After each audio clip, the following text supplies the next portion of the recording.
महात्मा बुद्ध कहते हैं कि मानव शरीर अच्छे स्वास्थ्य का रहस्य है, इसलिए अतीत पर शोक मत करो, भविष्य के बारे में चिंता मत करो।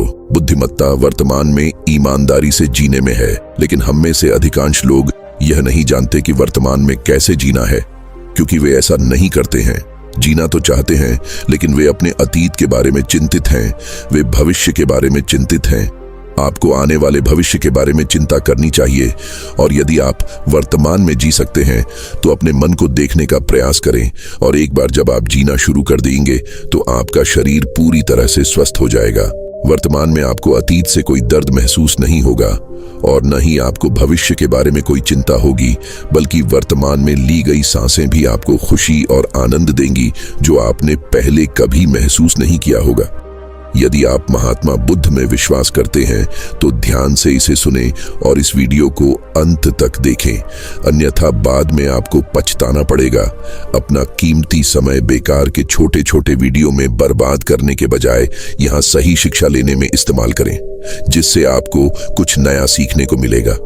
आज की यह कहानी सुनने के बाद पूरी तरह से आप अपने अतीत और भविष्य को पीछे छोड़कर वर्तमान में जीना सीख जाएंगे। यह कहानी एक ऐसे व्यक्ति से शुरू होती है जो बहुत दुखी और परेशान था। वह एक पहाड़ की एक चट्टान पर बैठा था और रो रहा था। जब वह रो रहा था तो एक बौद्ध भिक्षु वहां से गुजरा। उसे रोता देख बौद्ध भिक्षु उस व्यक्ति के पास गया और उससे बात करने लगा। व्यक्ति ने पूछा कि क्या आपको लगता है कि मैं यहां से कूदकर अपनी जिंदगी खत्म करने की योजना बना रहा हूं? तो आप बिल्कुल सही हैं, लेकिन इससे आपको क्या फर्क पड़ता है? ये मेरी और केवल मेरी जिंदगी है, मैं इसके साथ जो चाहूं कर सकता हूं, बौद्ध भिक्षु ने उस व्यक्ति से कहा। यदि आप अभी भी यह करने में झिझक रहे हैं तो यहां रोने से क्या फायदा? यह सुनकर वह व्यक्ति क्रोधित हो जाता है और बौद्ध भिक्षु से कहता है, देखो महाराज, मैं यहां जो भी करने आया हूं वह मैं स्वयं कर लूंगा, लेकिन आपके हस्तक्षेप की कोई जरूरत नहीं है। यह कहते हुए व्यक्ति बेकाबू होकर रोने लगता है। फिर बौद्ध भिक्षु उस व्यक्ति से पूछता है, ठीक है, बताओ, क्या तुम सब कुछ पीछे छोड़ आए हो? क्या तुम अपने साथ कुछ भी लाए हो? बौद्ध भिक्षु के सवाल के जवाब में व्यक्ति कहता है कि मैं सब कुछ छोड़ आया हूं, मेरे पास कुछ भी नहीं है, और अगर मेरे पास खोने के लिए कुछ भी नहीं है तो मैं जीकर क्या करूंगा? यह सुनकर बौद्ध भिक्षु उस व्यक्ति से कहता है, अगर ऐसा है तो तुम यह बोझ अपने सिर पर क्यों ले जा रहे हो? बौद्ध भिक्षु के बाद वह व्यक्ति पूछता है कि मैं कौन सा बोझ उठाए हुए हूं? मेरे हाथ खाली हैं और मेरे पास कुछ भी नहीं है। तभी बौद्ध भिक्षु कहता है कि तुम्हारी सांसें भी ठीक से नहीं चल रही। तुम इस दुनिया को छोड़ने के लिए यहां आए हो और दिल खोलकर रोने लगे हो। जिस व्यक्ति के पास खोने के लिए कुछ नहीं होता वह कभी ऐसी चीजें नहीं करता। वह यह सुनकर और भी क्रोधित हो जाता है और बौद्ध भिक्षु से कहता है कि आपका इससे क्या मतलब है? बौद्ध भिक्षु उससे कहता है, क्या आपने कभी अपने अंदर झांकने की कोशिश की है कि आपने कितना बोझ उठाया है? आप अपने कंधों पर कितना वजन उठा रहे हैं? आप कब तक ये बोझ देते रहेंगे? इन बोझों को यहीं उतार दीजिए और थोड़ा हल्का हो जाइए। कब तक आप इन बोझों के नीचे दबे रहोगे? जैसे ही उस व्यक्ति ने बौद्ध भिक्षु से ये सभी शब्द सुने तो वह तुरंत उनके चरणों में गिर गया और हाथ जोड़कर बोला, गुरुदेव, यहां से कई लोग आए और गए, लेकिन कभी किसी ने मुझसे ये बातें नहीं कही। तुमने मेरे मन को इस हद तक पढ़ा है कि मेरा परिवार भी मुझे नहीं समझ सका, लेकिन तुमने मुझे एक ही बार में पूरी तरह से समझ लिया है। वह व्यक्ति बौद्ध भिक्षु से कहता है, क्या आप मेरी समस्या का समाधान कर सकते हैं? बौद्ध भिक्षु कहता है कि तुम्हें समस्या कहाँ है? वह व्यक्ति कहता है कि समस्या मेरे घर पर है, कृपा करके एक बार मेरे साथ मेरे घर चलिए। उस बौद्ध भिक्षु ने उस व्यक्ति को समझाते हुए कहा, देखो, समस्या आपके घर में नहीं बल्कि आपके अंदर ही है। क्या आपने कभी अपने अंदर झांकने की कोशिश की है? सभी समस्याएं आपके अंदर ही हैं। जब तक आप उनका समाधान नहीं कर लेते, आपको हर समय हर जगह केवल समस्याएं ही समस्याएं दिखाई देंगी। और यदि समस्या घर पर है तो आप इस पहाड़ की चोटी पर क्या कर रहे हैं? आप कह रहे थे कि आपने अपना घर, परिवार, करीबी रिश्तेदार सब कुछ छोड़ दिया है, और यदि आपने ये सब छोड़ दिया है तब तो आपकी समस्या भी वहां से गायब हो गई। तो फिर आप इतने परेशान क्यों हो रहे हैं? इसके बाद वह व्यक्ति कहता है, गुरुदेव, आप सही कह रहे हैं, खोट तो अंदर ही है, परंतु मैं किसी भी काम में सक्षम नहीं हूं। जब भी मैं कुछ करने की कोशिश करता हूं तो मैं उसे गड़बड़ कर देता हूं। मैं जिस चीज को भी छूता हूं वह गड़बड़ हो जाती है। कभी कोई काम ठीक से नहीं किया, शायद मेरी किस्मत ही खराब है।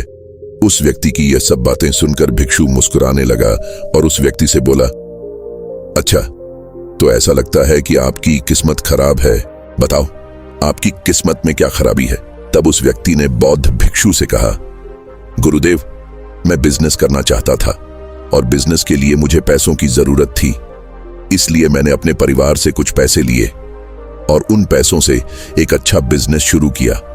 लेकिन मेरा बिजनेस ज्यादा समय तक नहीं चल सका। शुरुआत में मेरे परिवार ने मेरा साथ दिया और सब कुछ ठीक चल रहा था, लेकिन धीरे धीरे मुझे घाटा होने लगा।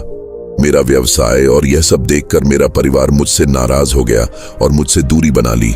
मैं अच्छा व्यवसाय करना चाहता था, अच्छा पैसा कमाना चाहता था ताकि मैं अपने परिवार की देखभाल कर सकूं और उन्हें वे सभी सुख सुविधाएं प्रदान कर सकूं जो वे चाहते हैं।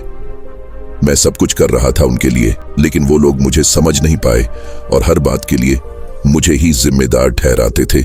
मुझे भी लगता है कि मैंने गलती की है, क्योंकि मेरा भी एक दोस्त है और उसने भी मेरे साथ बिजनेस शुरू किया था। लेकिन उसे देखो, जब भी वह आता है उसका बिजनेस बहुत अच्छा चल रहा है। मेरे घर पर वह अपने सफल व्यवसाय के बारे में बातें करता है। वह हमेशा कहता रहता है कि कैसे उसने अपने दम पर अपना व्यवसाय खड़ा किया और उसे आगे बढ़ाया और कड़ी मेहनत के जरिए से उसे ऊंचाइयों पर ले गया। यह सब सुनकर मेरा परिवार भी मुझसे कहता है कि हमारी वजह से उन्होंने अपनी सारी संपत्ति खो दी। इस नुकसान को मेरा परिवार हमेशा मुझसे कहता है और मैं यह सब सुनने में असमर्थ हूं। मैं बहुत परेशान था, इसलिए मैंने कर्ज लिया और एक नया व्यवसाय शुरू किया, लेकिन वहां भी मुझे असफलताओं का सामना करना पड़ा और मेरे व्यवसाय की अब स्थिति पूरी तरह से विफल हो गई। हम लोग यहां तक आ गए कि मेरा घर भी गिरवी हो गया है। अब आप ही बताएं मैं क्या करूं। तो बौद्ध भिक्षु उससे कहता है कि आप अच्छी तरह से जानते हैं कि आपका दोस्त आपके पास क्यों आता था। व्यक्ति कहता है, हाँ, मुझे यह अच्छी तरह से पता है। मुझे मेरे परिवार के सामने नीचा दिखाने के लिए आता था। मेरे परिवार के सामने वह मेरी आलोचना करता था और दिखाता था कि वह मुझसे कहीं बेहतर है। उसकी सफलता को देखकर दुहक होता है। मुझे पीड़ा और परेशानी महसूस होती है। तभी बौद्ध भिक्षु उस व्यक्ति से कहता है, आपको वास्तव में उसका व्यवसाय देखकर दुख होता है। हाँ, जब वह अपने काम में सफल हुआ तो मुझे दुख हुआ, क्योंकि मेरा व्यापार विफल हो गया। इससे मुझे नुकसान हुआ और मुझे ईर्ष्या महसूस हुई। मुझे पछतावा हुआ और कष्ट सहना पड़ा। इसलिए बौद्ध भिक्षु कहते हैं, वह व्यक्ति, यानी कि अगर आपका दोस्त भी असफल हो जाए तो आपको खुशी होगी, आप प्रसन्न होंगे, है ना? उस व्यक्ति ने कहा, हाँ। यह सुनकर बौद्ध भिक्षु मुस्कुराए। फिर उस व्यक्ति से कहा, इसका मतलब आपकी खुशी आपके दोस्त पर निर्भर करती है। वह चाहे तो वह तुम्हें खुश कर सकता है और यदि वह चाहे तो आपको दुखी कर सकता है। आप अकेले खुशी या दुखी नहीं हो सकते हैं। इसका मतलब आप पहले से ही अपने दोस्त के गुलाम बन चुके हैं। और अगर ऐसा है तो आपकी समस्या का कोई समाधान नहीं, क्योंकि आपकी खुशी और दुख दर्द दूसरों के व्यवहार पर निर्भर नहीं करता है। आपके कार्यों ने आपके लिए कुछ भी नहीं बदला है। न तो आप अपने कार्यों से खुश हैं और न ही दुखी हो सकते हैं। इसलिए मैं आपकी समस्या का समाधान नहीं दे सकता। फिर वह व्यक्ति भिक्षु से कहता है, कृपया ऐसा मत कहो गुरुदेव, मेरे पास एक ही आशा है, क्योंकि आप ही वह व्यक्ति हैं जो मेरे अंदर के दर्द को समझते हैं और जानते हैं। इसलिए मैं आपसे विनम्र निवेदन करता हूं कि आप मुझे इस समस्या का समाधान बताएं। तब बौद्ध भिक्षु उस व्यक्ति से कहते हैं, जब हम दूसरों पर निर्भर हो जाते हैं और उनसे उम्मीदें जोड़कर हम पूरी तरह से दूसरों पर भरोसा करते हैं, अर्थात अगर मैं तुम्हें कोई रास्ता नहीं दिखाऊंगा तो तुम दुखी होते रहोगे, तुम एक बीमार व्यक्ति की तरह रोते रहोगे। लेकिन अगर मैं तुम्हें बता दूं तो मैं तुम्हारी समस्या का समाधान ढूंढने में तुम्हारी मदद कर सकता हूं। हालांकि एक बात याद रखें कि जो दोस्त आपके घर आता है वह आपको बता रहा है कि उसने अपने व्यवसाय में कैसे प्रगति हासिल की है, उसने कितनी मेहनत की है, जिससे आपको दुख होता है, लेकिन वह सच बता रहा है कि उसने अपने जीवन में कैसे संघर्ष किया और उस मुकाम तक पहुंचा। अपने अनुभव आपके साथ साझा कर रहा है। अब आप या तो उस अनुभव का उपयोग कर सकते हैं या इसे व्यर्थ जाने दे सकते हैं और अपने मन में ईर्ष्या की भावना पैदा कर सकते हैं। बुद्धिमानी इसी में है कि आप अपनी बुद्धि का उपयोग करके उसके अनुभव का उपयोग करें और उसके अनुभव से प्राप्त ज्ञान का उपयोग करें। आपको खुश होना चाहिए कि आपको बिना मांगे ही वह अनुभव प्राप्त करा रहा है जिसकी आपको आवश्यकता है।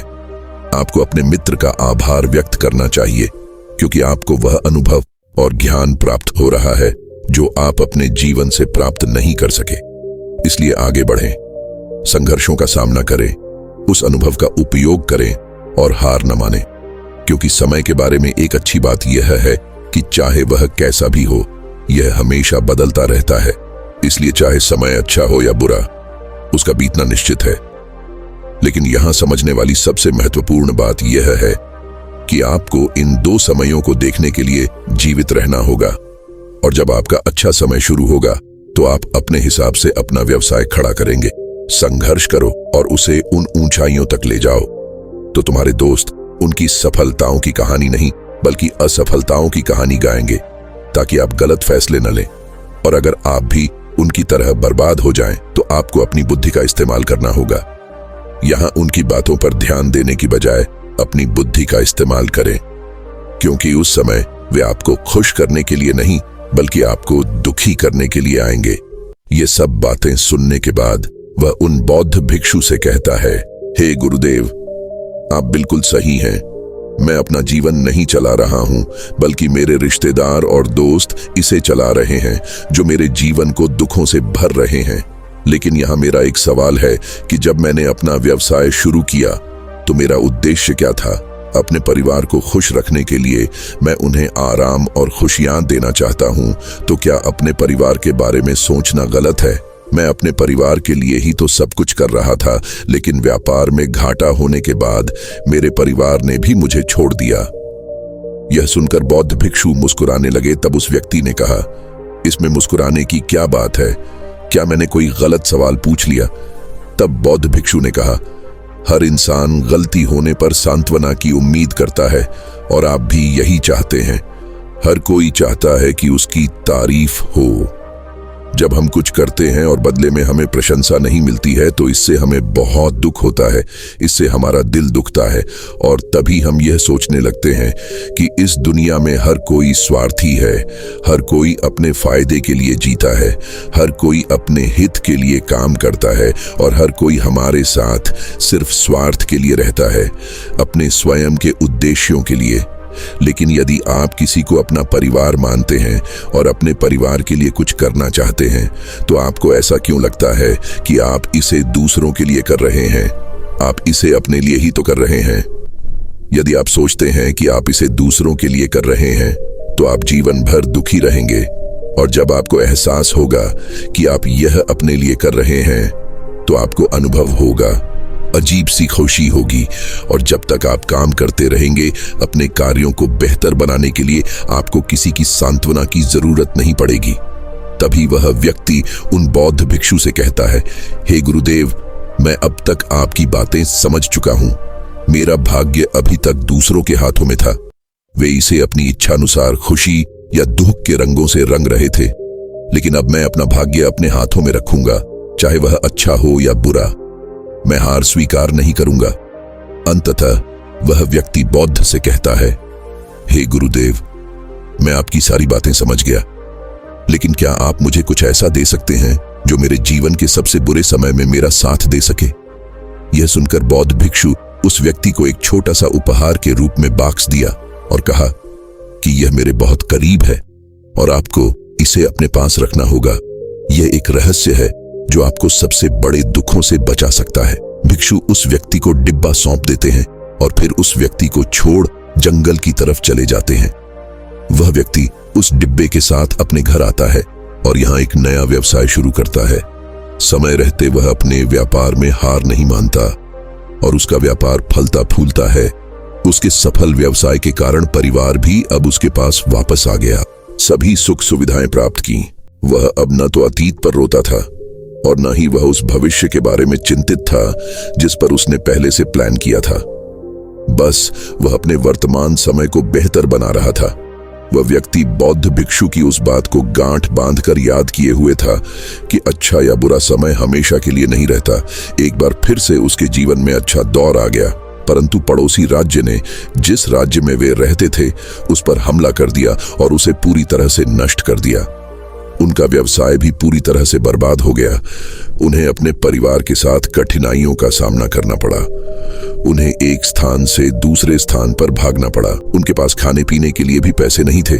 भूख के कारण उसके माता पिता की जान चली गई, लेकिन वह अपनी पत्नी और 2 छोटे भाइयों के साथ भटकता रहा। परंतु उसका परिवार इस आपदा के कारण काफी बीमार हो चुका था और उस व्यक्ति के पास पर्याप्त पैसे भी नहीं थे ताकि वह अच्छे से इलाज करवा सके। लेकिन जैसे तैसे करके उसने इलाज करवाया और उपचार के बाद उसे यह एहसास होने लगा कि यह सब व्यर्थ है। इस जीवन को जीने का क्या उद्देश्य है? यह पूरी दुनिया ही व्यर्थ है। और उस भिक्षु ने मुझे जो भी बातें बताई थीं, वे भी आज बेकार हैं। मेरे पास आज कुछ भी नहीं बचा है। मेरे पास जीने का कोई उद्देश्य नहीं है। भिक्षु द्वारा कही गई बातों का आज कोई मतलब नहीं है। अंततः जीवन का अंत ही होना है। तो क्यों जियो और जीवन में ऊंचाइयों को प्राप्त करने के लिए प्रयास करो। सफलता प्राप्त करने का क्या मतलब है? यहां तक कि मेरा अस्तित्व भी अब खतरे में लगता है। अगर मैंने उस समय साहस जुटाया होता और इस जीवन और अपने शरीर को खो दिया होता तो शायद आज मुझे यह सब नहीं देखना पड़ता। और वह पूरी तरह से निराश हो गया। वह अंदर से पूरी तरह से टूट गया था। वह यह सब सोच ही रहा था, तभी उसकी नजर उस बौद्ध भिक्षु द्वारा दिए गए बक्से पर पड़ी। उस बक्से के अंदर एक नोट था जिसमें लिखा था कि आपके नए जीवन की शुरुआत कहीं से भी हो सकती है, सोने का सिक्का हो या नहीं, लेकिन अगर आप में हिम्मत है तो आप जरूर कुछ करेंगे। उस नोट को पढ़ने के बाद उसके दिल में एक बार फिर उम्मीद जगी और उन्होंने अपने जीवन में एक बार फिर से उन ऊंचाइयों के लिए प्रयास करने का साहस हासिल कर लिया। दोस्तों, मैं उम्मीद करता हूं कि आपको यह कहानी पसंद आई होगी और इससे आपको कुछ नया सीखने को जरूर मिला होगा। इसलिए इस वीडियो को लाइक एवं शेयर जरूर करें तथा ऐसे ही शिक्षाप्रद वीडियो के लिए अपने इस चैनल को सब्सक्राइब जरूर कर लें ताकि आपको हर दिन कुछ नया सीखने को मिलता रहे।